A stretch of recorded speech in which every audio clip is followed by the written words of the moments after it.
Ladies and gentlemen, welcome to what is going to be a rather motor-mouthed edition of the Tribble Timewarp. Several science powers have had visual updates on Tribble.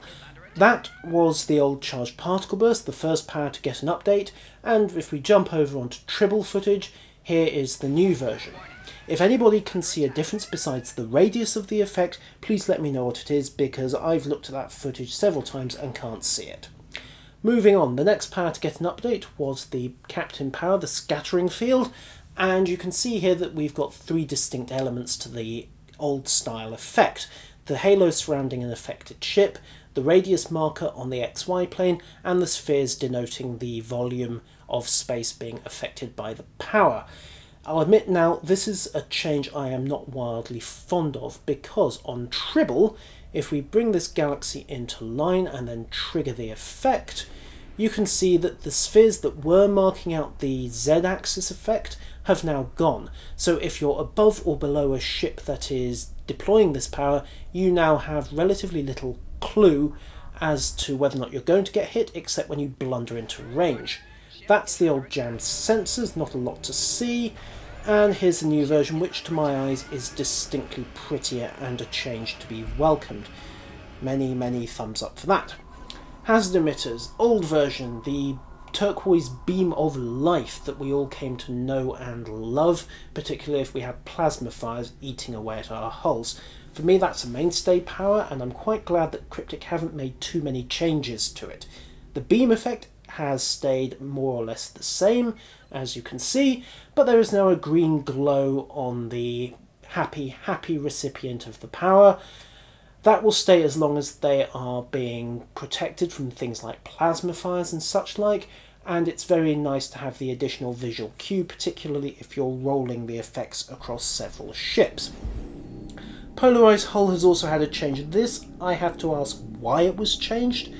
Old version was visually distinctive, nothing else had that kind of orange glow, and on Tribble it's been changed, so it's now a hexagonal beehive effect plus a kind of blue wash. Probably best just to show you really, there we go. So you can see the change. Unless Cryptic are standardising the palettes, so science powers always tend to use blue, turquoise, green effects, engineering use orange and tactical use red, I really can't see the rationale behind that change unless it was just for change's sake. Who knows? I don't. Moving on, transfer shield strength. This used to be perhaps the most underwhelming visual effect besides possibly Jam's sensors. You can see it there. Oh look, his shield ring is flashing. If we show the new one, it's very unique now. You can see that his shield bubble has got a nice little rising effect, and mine had a little dropping effect very briefly. Old style Tychon's Rift was basically a palette swapped gravity well. We all know and love it. It did the job, but yeah, there was a distinct feeling that someone did gravity well and then thought, oh right, well let's just spray some red paint on it and it'll do for Tychon's Rift as well. Here's the new version. Very distinctive, very different, and along with quite possibly a gratuitous charged particle burst as well. I quite like that, even if it's going to take a bit of getting used to. Perhaps smooth out some of those black tendrils and make them a little less jaggy.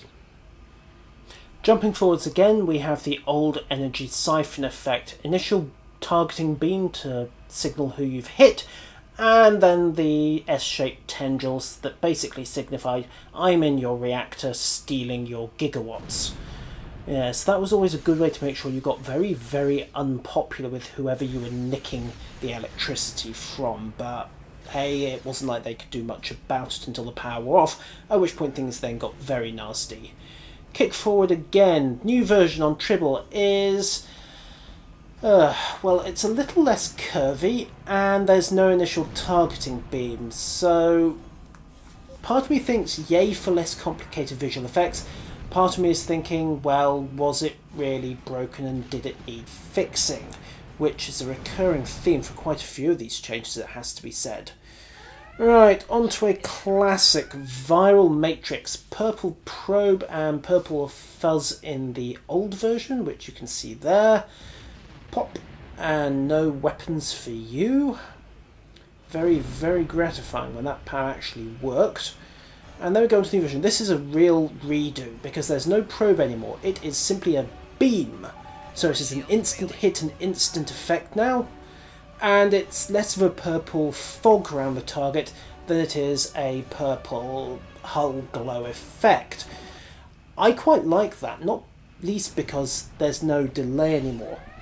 Another classic, scramble sensors, old school, fires the probe, detonates in a green cloud of sensor fogging fuzz. And then the enemies start doing your job for you, which is always considerate of them. New version, very different. Bright blue probe, and then what I can only describe as the space-going equivalent of a flashbang. End result's still the same, but it's much more visually distinctive and is a definite improvement in my view. The final power to get the tweak has been Tachyon Beam. This is the old version, which was pretty basic as these things go.